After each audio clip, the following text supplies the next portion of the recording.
All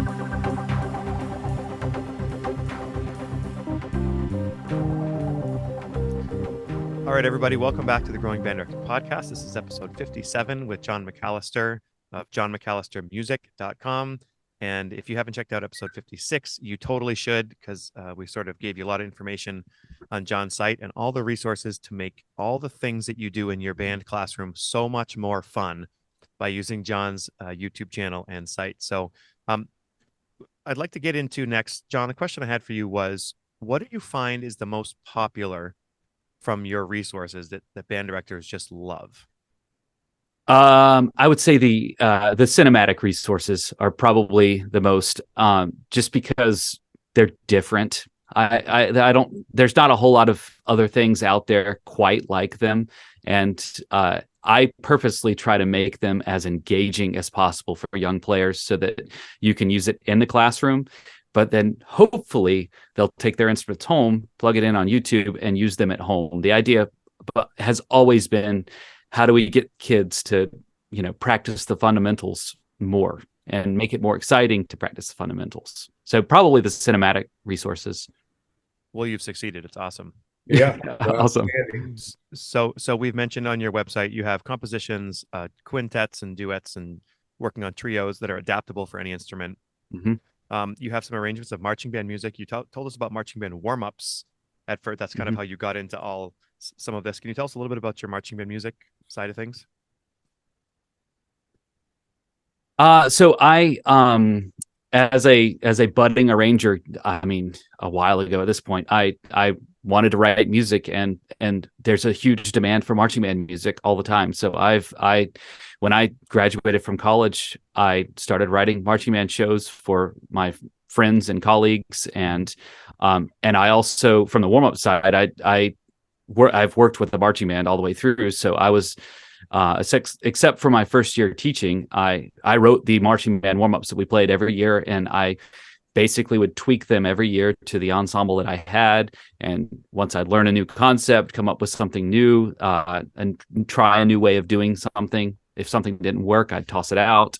I even did one that was a warm-ups at two different levels, because there was a couple of years where I had a wide disparity of playing abilities. So there was literally, here's my grade 6 players playing these to warm up, and here's my, we're still playing grade 3 music.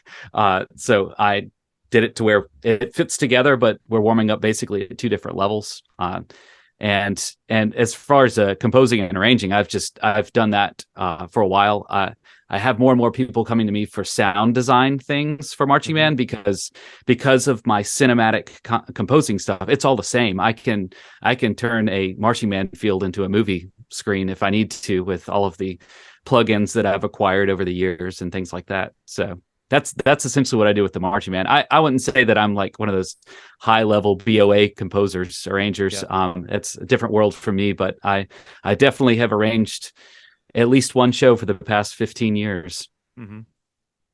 So as I was noticing, you talk about that story a little bit. You take what's a strength and skill set of yours and a need of your students, and that's how all of this was created. You wanted to find a solution for something, and you followed it. So if people listening can do that in there with their own skill set, this world would be a much better place. Absolutely. And if you can, share it with others. Yes, share. I've noticed more recently there's more instrument specific rather than the full band warm up. I think we mentioned in the last episode a little bit, like the flute. So can you talk a little bit more about those instrument specific pedagogy videos? Okay, so this is one of my biggest things that I always planned on getting to, and now that I have a little more time to work on these, that's why those videos are starting to appear a little bit more. Is where right now John McAllister Music is very much geared towards band directors. The next level of it is not just band directors, it's also individual musicians. Is that it's going to be a place where it already is, but it's going to be more engaging for you to just send your students, go click on flute and ready to go. And there will be warm-ups and videos and resources for all levels. Is if I need to warm up for 15 minutes, here's a video for a beginner flute player, here's an intermediate flute player, here's an advanced flute player, whatever. And a lot of it's going to start as just the individual lines to some of the warm-up series that I already have because it's already written and I can just make a video for that. But all they see is flute music or saxophone music or whatever it is. Then I'll adding in the scales, especially for the younger players, resources to practice the scales. And then for the older players, I'll probably be like doing more complicated patterns that already has the metronome and things built in. And maybe you forgot to practice for your scale test and you need to have it memorized. So I plan on doing a series of videos that take you through the scale, but help you memorize it by doing what you should do on your own. But as long as you just play straight through the video, it takes you through the amount of steps, piece by piece, chunk by chunk, of learning and then memorizing and mastering the scale. It'll probably be like a 30-minute video, but by the end of it, you might know your B major scale. So it's brilliant. I was looking at a PDF from your site last night. And I thought of this now because I'm here with Jeff. Jeff's a fine clarinet player. And Jeff, this one of these PDFs I was looking at of the clarinet pedagogy section, you could be using in lessons with kids. It was just simple exercises, but I think you focused on the note, excuse me, bottom space F to G. And every time you move to the G, it says add the right hand, right? So it has, and then it slowly gets harder and harder, but they're practicing doing it the right way. Yes. The Crush Your Scales, I think, is what the one, is that what you were looking at? Yep. I built those when I was teaching middle school, and I wanted a self-paced, minimal guidance from myself that they could learn their scales for what we call it region band, which is like district auditions, and everybody's is different. The ranges are different. So I created those so that I could give it to my students, especially the motivated students. Is like, if you play through this whole packet, you'll know all of the requirements for these scales and you'll be ready to audition. And I can go through more formally and I can pass you off on each one of them, make sure you do it. So they're very much a pass off oriented, not so much working on the tone and the and that side of the horn, but really just what are my fingers doing? And yes, put that right hand down. Well, and so I have a quick question for you. You were teaching when you started doing this, right? Yes. So where did you find all the time to put into getting this done? I have no idea. Just work hard. I really don't. I think I'm a workaholic, I guess. Okay. I really don't know. I just did it. It took me a long time to come up with the amount of things, and a lot of it was I wanted my students to be successful, and we didn't always have the money for the resources to do that. The symphonic warm-ups on my website, they're called the symphonic warm-ups. That was my first superior. I wrote those warm-ups, and it was what those kids needed, and they got us that. And so I like to say, that's a lot of reason why I did it. It was for my own students' success. And then here, let me give it to other people. Maybe you can find success with your students. Well, thank you, because they are awesome. They will engage children.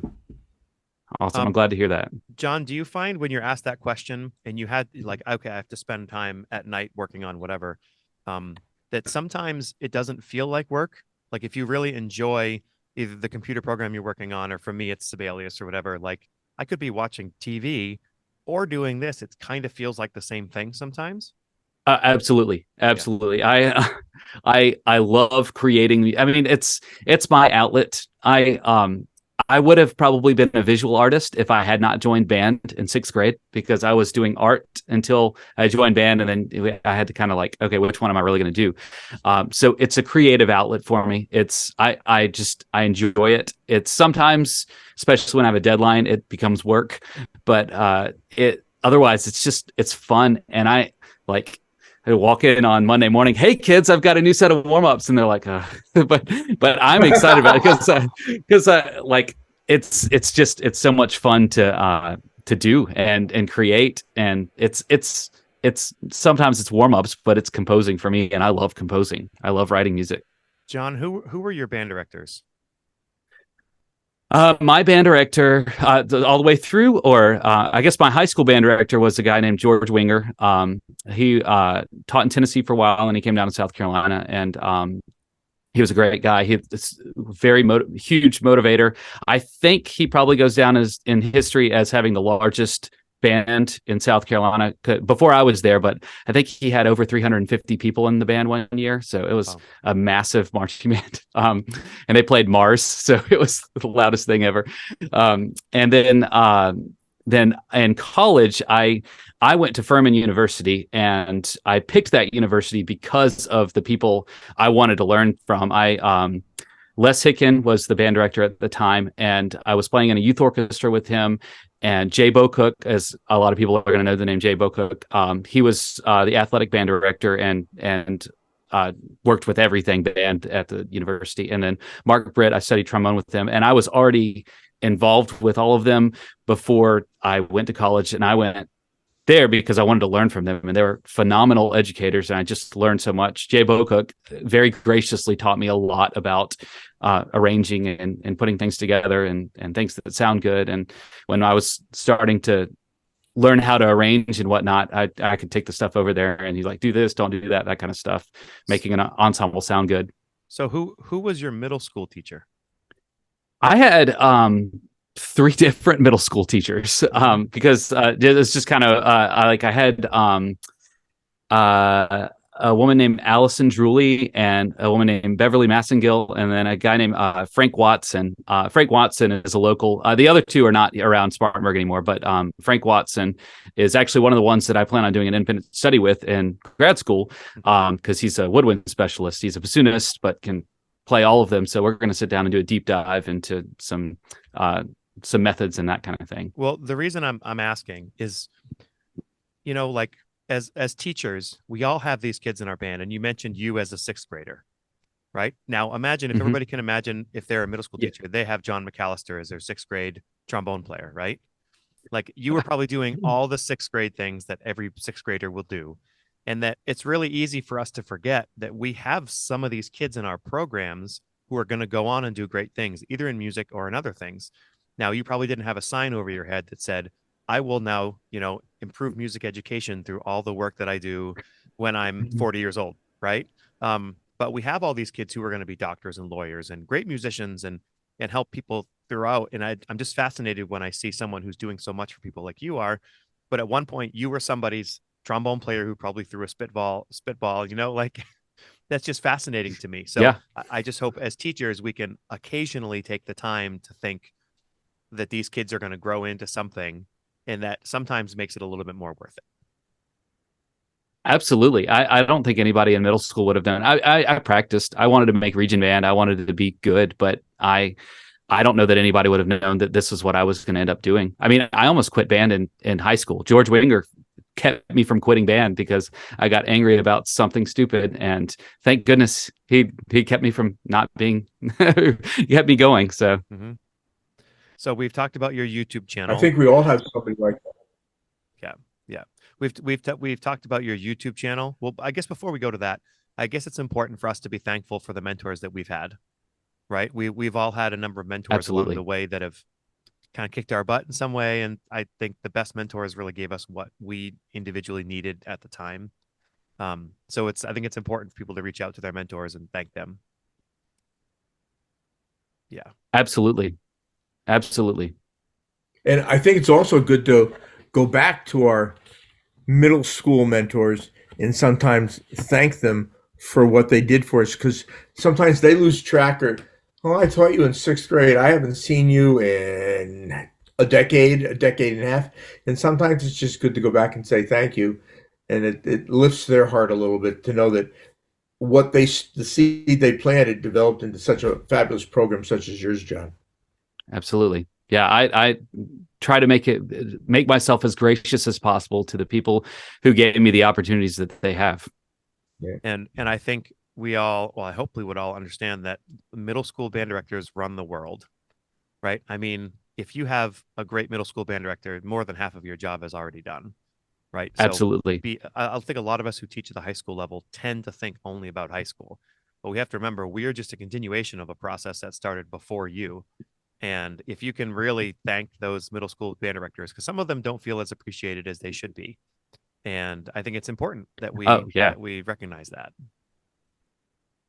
And Absolutely. if I could add one thing, I think that college band directors and go down to the high schools and the middle schools and recognize what the future, what these band directors, choral directors, orchestra directors are doing, and that will promote their program at their given university, and will also show acknowledgement of what's going on. It's like Jay Bocook is all over the place. If it weren't for Jay Bocook, when I was teaching high school band, a lot of things that I wanted to do musically would never have gotten done, but he helped me tremendously. And he'd never met me in person, but on telephone, online, just was a fabulous resource. And there's a man who goes out and spends all summer with kids, all summer working with them at different drum corps. Absolutely. So, John, what on your website is there anything we haven't talked about that you're excited about that you'd like people to know about? Um, one thing that I'm doing that it spends a lot of I spend a lot of time on. I don't know if people use it. I honestly I don't have a lot of feedback on it, but I do write some of the cinematic accompaniments for actual pieces that I've composed that especially at the younger level, that people can play along with that, and they can send their students home to practice along with that. I have a lot of fun doing that. I don't know, sometimes because I don't like promote it or anything, so people don't necessarily know that it's there, but there are some of the pieces that have those. Trying to think. I mean, we've kind of hit most of everything that is pretty prominent on there. I have another way of asking it. Sure. If you'd like. So say driving in the car right now is a first, a second, or third year band director, and they're like, wow, some of this stuff sounds great. So if you were in their shoes and you could give them a prescription, like, you should do this, this, and this. Should they use stuff from their site? What should they do? If they are, you said middle school band director? Sure, let's go middle school. Yeah, we'll start with middle school. I would say go straight to the foundation warm-ups and start there. If you click on the warm-ups tab and you start just basically working your way up through those and use them in class, maybe play them first, hand them out to the kids, don't necessarily tell them what they're all about, and then surprise them with, oh, by the way, we can play this with a cinematic recording when you want to kind of blow their minds, and then work your way through each of those types of things, and work your way up the levels of it. So I would say that's probably the best thing, but also take a look over at the adaptable music. That's probably one of the biggest things that I hope people learn about, because most of it's for sale, but I sell it for quintet prices. So you can buy a piece that you could use for any small ensemble or full band for like $5. Yeah. So going over there and using those resources to help develop musicality and musical skills, and getting them excited about being able to learn and play music, because I have music on there for all levels, from literally the very beginning all the way up to definitely high school level ensembles in that. So what should high school teachers who have never used your music and are intrigued, what should they use? High school, if they use some of the warm-up stuff, definitely go for some of the later series in the warm-ups. Some of the fundamentals and the scales and technique is definitely more geared towards the high school level.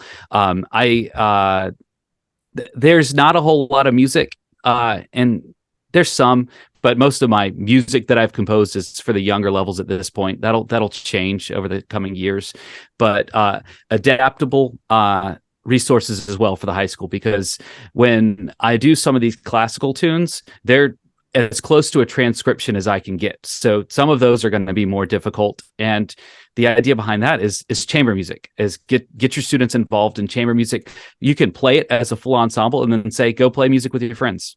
And that's probably the best high school resource that I have on there, is all of the adaptable quintets. Because even some of them are easier. They're as difficult as you make them, and they don't have to be hard for you technically to make music out of it. A lot of them are folk songs and things like that. Go make some music and have fun. Play gig. I think people need to play easier music in general. Right? Yeah. I mean, when you play quote unquote easier music, you get to play music better. Absolutely. We get caught in this, like, how hard can we play? But can you play something easier really well is a really valuable lesson. Absolutely. And the music doesn't have to be hard to be good. There's not a correlation there. Is that, because a lot of those tunes that they're from the classical greats that we're still playing their music 200 years later. So there's something inherently good there, but they're not particularly difficult, some of them. Can you talk a little bit about your jazz section? Yeah, there's not a lot on the jazz section. That's something that I really need to develop. I just have a few little resources here and there that I've kind of come up with over the years. There are, if you dig through my YouTube, there are some improv tracks.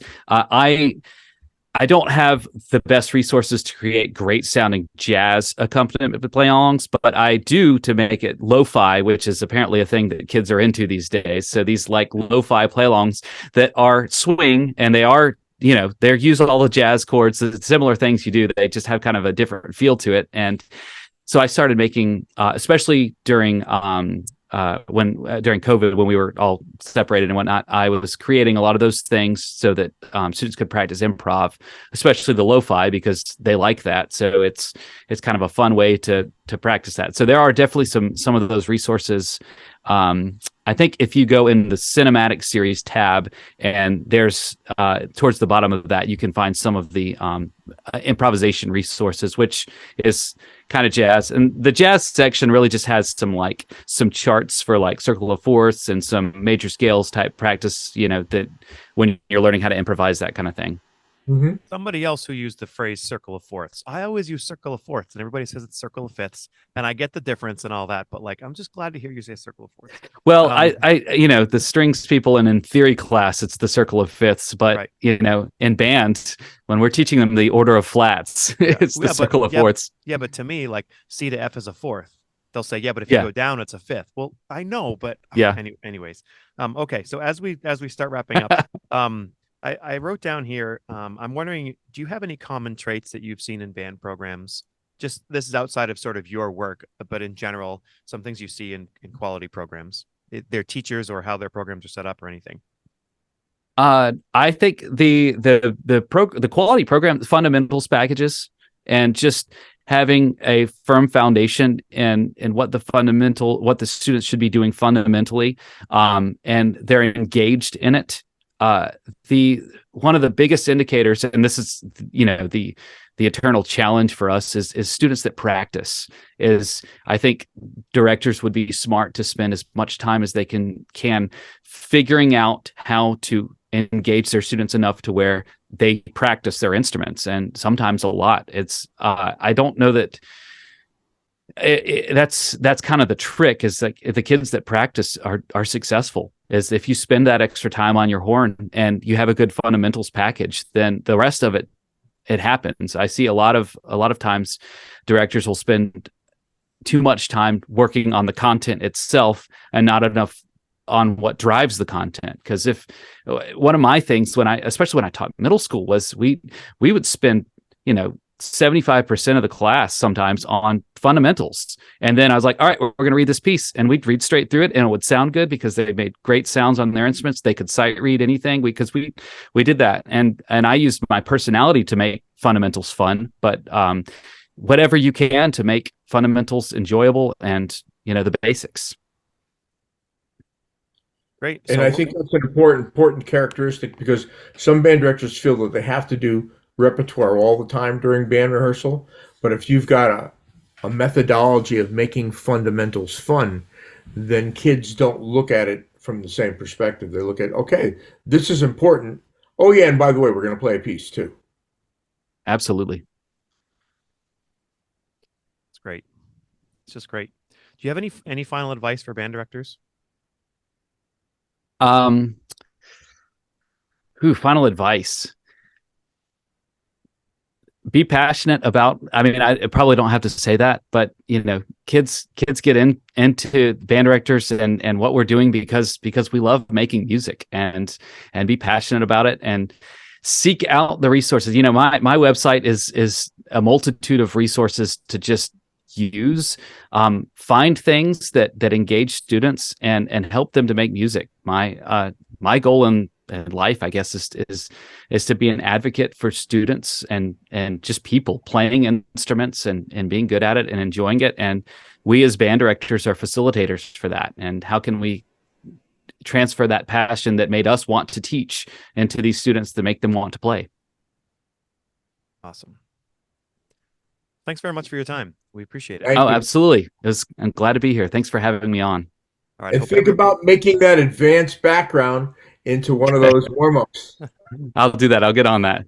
Yeah, So- sure. So if But anybody, thank you very much. and anybody who's listening to the episode, if you haven't gone back, check out episode 56 as well, where we did a lot of stuff with John. Take the time to go back and do that, as well as any other past episodes you may want to check out of the Growing Band Director, because we do have a lot of stuff on there. And then also make sure you're spending some time on John's website. When you're able to spend the time on that, check it out, print stuff off.